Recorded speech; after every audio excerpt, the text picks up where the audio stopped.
Kumusta po kayo? Bago po ang lahat, first things first.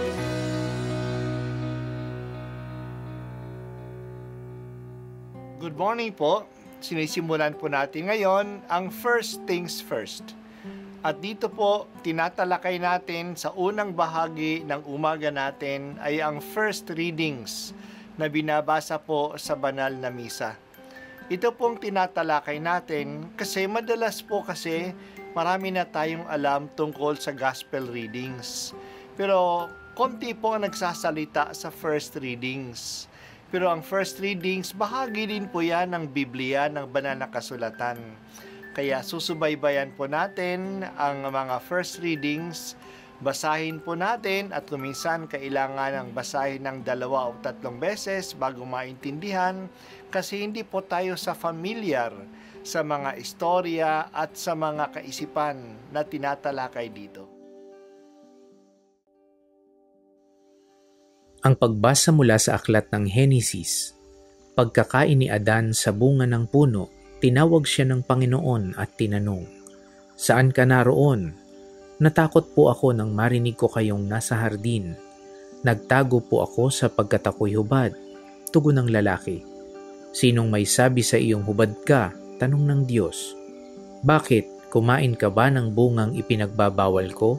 Kasi pinakain po ako ng babaeng ibinigay ninyo sa akin," tugon ng lalaki. "Bakit mo naman ginawa iyon?" tanong ng Diyos sa babae. "Mangyari po'y nilinlang ako ng ahas, kaya ako natuksong kumain," tugon naman niya. At sinabi ng Panginoon sa ahas, "Sa iyong ginawa'y may parusang dapat, na tanging ikaw lang yaong magdaranas. Ikaw ay gagapang ang hatol kong gawad, at alikabok ang pagkaing dapat. Kayo ng babae laging mag-aaway, binhimo't binhi niya'y laging maglalaban. Ito ang dudurog ng ulo mong iyan, at ang sakong niya'y ikaw ang tutuklaw." Eva ang itinawag ni Adan sa kanyang asawa sapagkat ito ang ina ng sangkatauhan. Ang salita ng Diyos. Salamat sa Diyos. Noong 1964, inideklara ni Saint Paul VI ang official title ng Mary Mother of the Church para kay Mama Mary.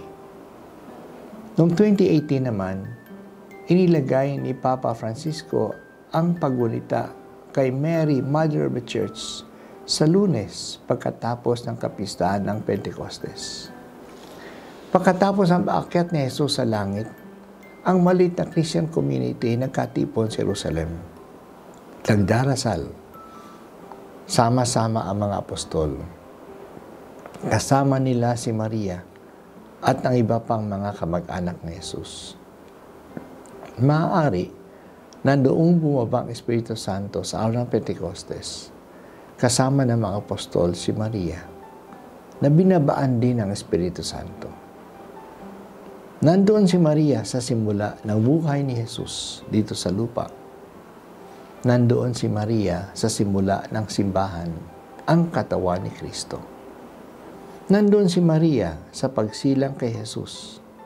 Nandoon din si Maria sa paghilang sa simbahan noong Pentecostes.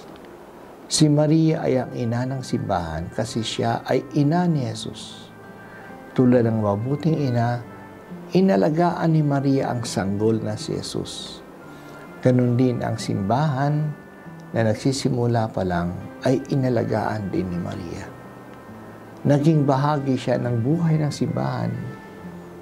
Hindi na si Maria nabanggit sa aklat ng mga gawa ng mga apostol at sa liham ng mga apostol. Pero siguradong nandun siya na nagbibigay ng gabay at impormasyon tungkol kay Jesus. Maaaring ang mga nakasulat sa Ebanghelyo ni Mateo at ni Lucas tungkol sa pagsilang kay Jesus ay nanggaling kay Maria.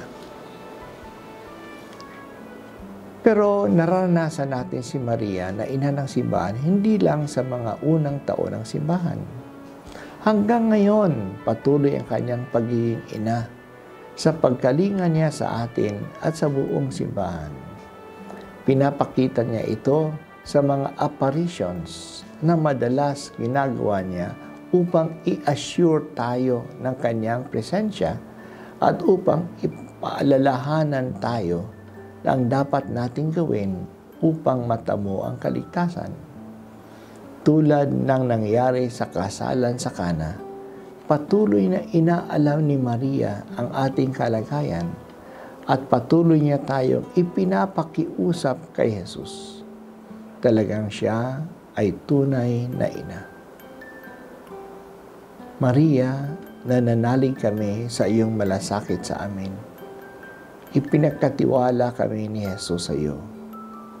Ipanalangin at ipagsanggalang mo kami.